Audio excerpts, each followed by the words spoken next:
Hello guys, what's up? So today we're going to do a tutorial video of prepping a tarantula enclosure and cage setup. So the first thing we're going to do is talk about substrate choices here. This is the one that I come to use now. I switched over from potting soil to this. This is the plantation soil, as I call Eco-Earth. This one comes in a brick. You can find it at many pet stores. They sell them over here for a 3-pack around $9, and it's pretty sufficient. So, how to prepare it? You just simply read the directions. So get a 10-liter bucket, like a mop bucket here. Add about 3 liters of water, put the brick in, wait a half an hour, and stir it. Alright, so now put there in the water. It doesn't have to be warm water. I'm using lukewarm. And you just put it in there and leave it for half an hour, and you'll see that it expanded. So it's 450, so we'll check back around 520. Now about 4 minutes in, you can see the substrates now, it's starting to expand now. So within a half an hour, we're going to have some nice substrate. And for that matter, I guess we'll talk more about substrate. These are the substrate I really don't recommend for a tarantula. One is wood chips, especially if it's cedar. Cedar is probably very dangerous to tarantulas, perhaps even can kill them. So I really despise wood chips because it is an excellent hiding place for crickets. So don't use them. Another substrate I really hate is like rocks, especially the ones that you buy from the pet store. They look like the ones you buy from a fish aquarium. They're very bad choices of substrate because they tend to be very jagged, and as you know, tarantulas are very fragile creatures just because of their abdomen rupturing, so it's very dangerous for a tarantula to rupture its abdomen. It's pretty much fatal. Other ones I don't tend to recommend is straight vermiculite. I know I'm using it for a couple of teas, but it's an okay substrate.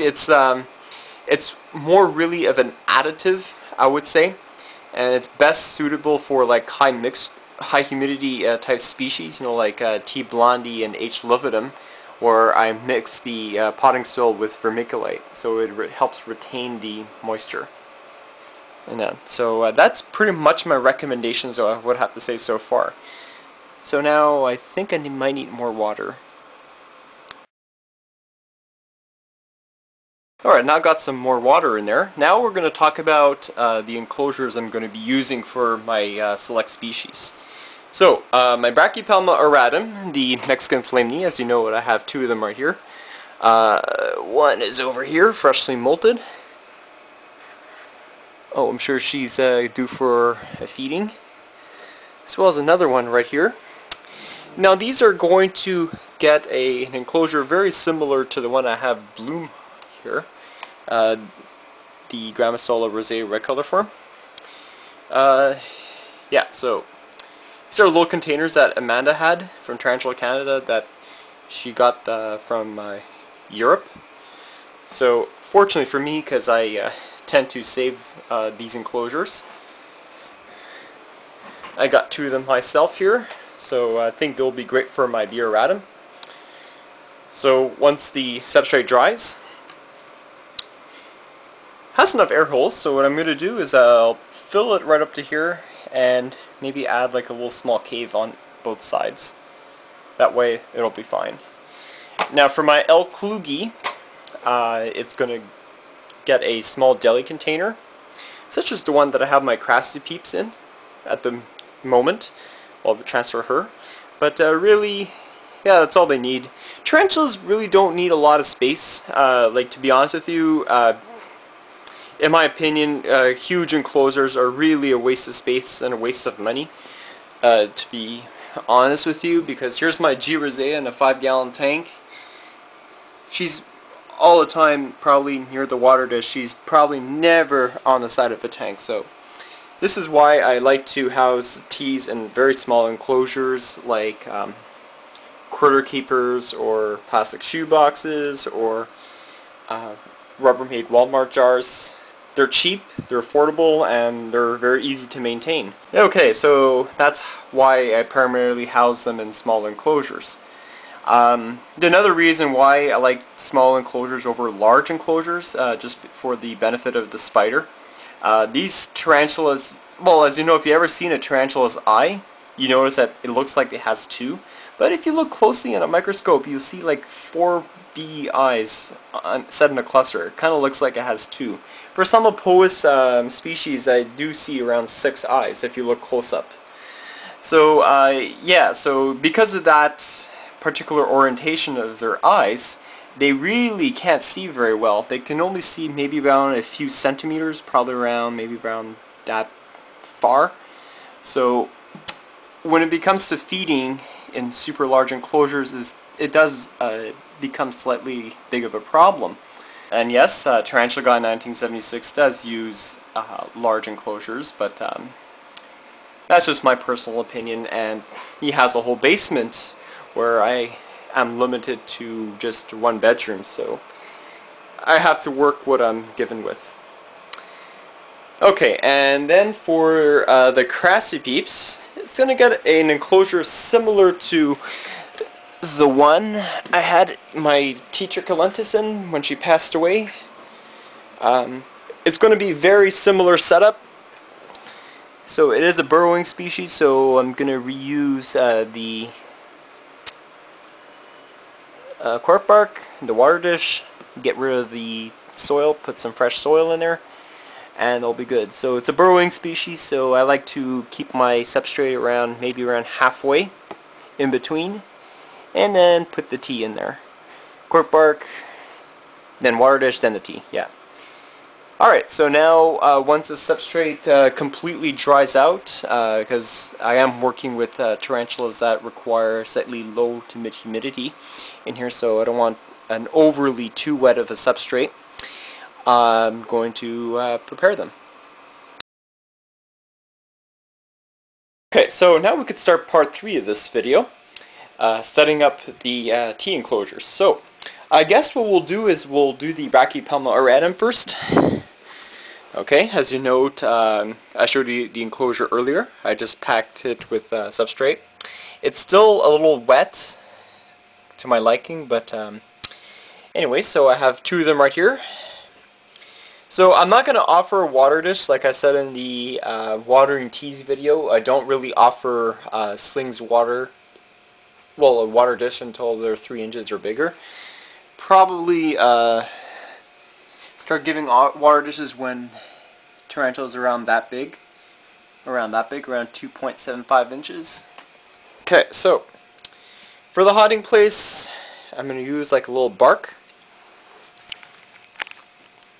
And that's pretty much basically how to set up a terrestrial tank for an early juvenile. So she's going to love it in there. And I figured it's way better than the pill jar. And I'll do the same for the other specimen.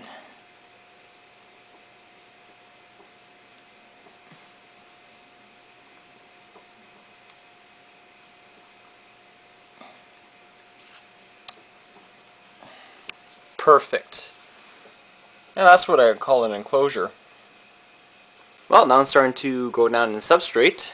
Okay, so right now I'm preparing the Selenocosmia crassipeps enclosure, the Australian whistling tarantula. So this is what you're going to need. So here's a normal critter keeper. I think this is pretty sufficient for a 3-inch tea until she becomes a 7-inch tea. So here's your typical standard critter keeper. I think it's 15 centimeters by 6.5 wide and 6 inches here. Okay, so since this is a burrowing tea, it's going to need a lot of substrate. As you can see, I probably covered more than half of it with Eco Earth, wet, so unfortunately it's still not dry like I wanted to, so I'm going to leave it for a couple of hours. So I'm going to arc the cork bark.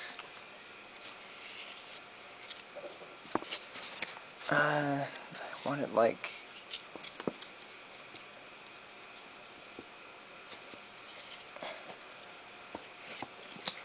this. And then you just make a little burrow, which I'm going to do off camera. So like so, all I did was arc it up into an angle, dig a little burrow, and then pour the remaining bits and pieces on top.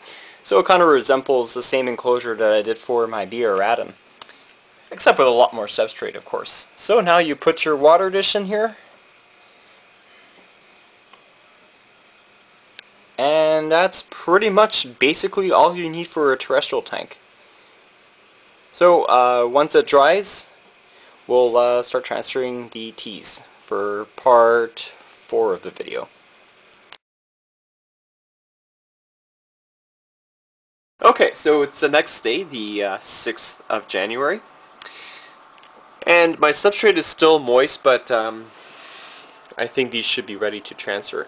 So you guys are very, very fortunate, because I'm going to show you how to transfer a docile tea, one that's recommended for the intermediates, the L. Klugi, and one for the experienced, the S. Crassibeeps. Wow. So you're going to get a real full tutorial of how to transfer all teas and how to set up their enclosures.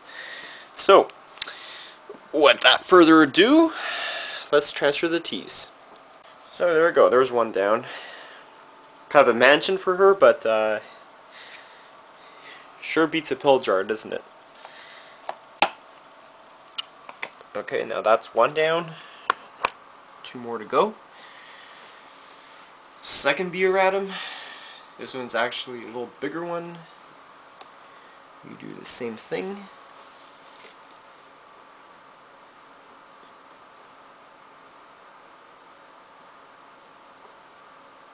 That one's a little bit skittish.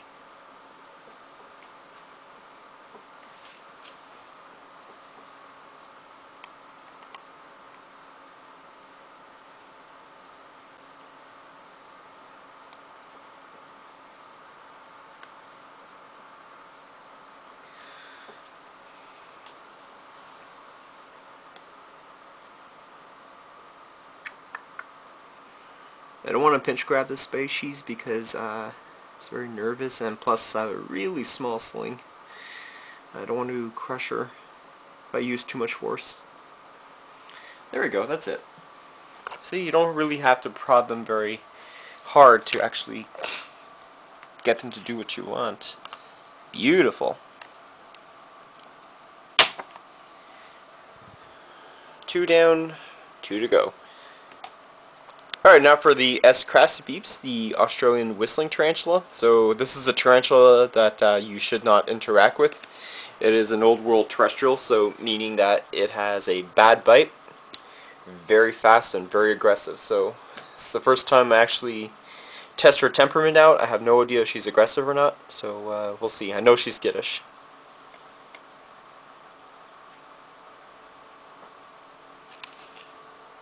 Woo! There we go. See what I mean by not interacting with it? Oh boy. I don't...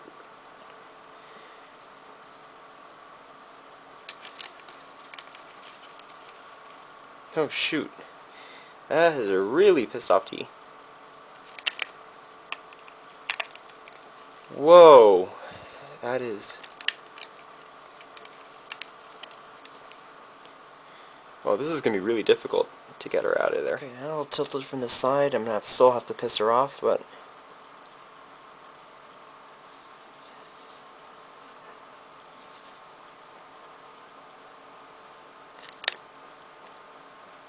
Ooh, you can see the venom dripping out of her fangs. I'm sorry to do this, girl, but I have to transfer you. Come on, you're going to get a really nice enclosure.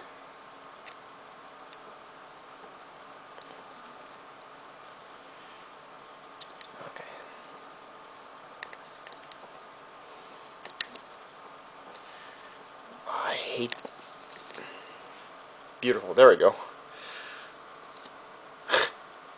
Well, surely it didn't take her long to do that. Just imagine when that thing gets older and I'm going to have to transfer that into a little bigger critter keeper. Oh man. Now for the Enclosure. Alright, so here's the Enclosure. And you could tell that he's fully outgrown his enclosure, so a deli cup with some air holes is sufficient. So if you remember the S cross beeps, that's the same one. I just cleaned it out and get fresh master substrate in there. So hopefully this one goes out easy.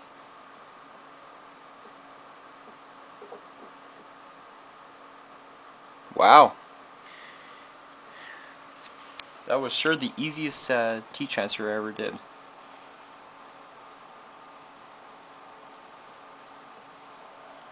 There we go, that's perfect for her. In your little cave. That's just a piece of bark that I arced it. Beautiful. So, I hope this tutorial of setting up the enclosure, substrate choices, and rehousing teas will help you. I gotta watch her, she's mean.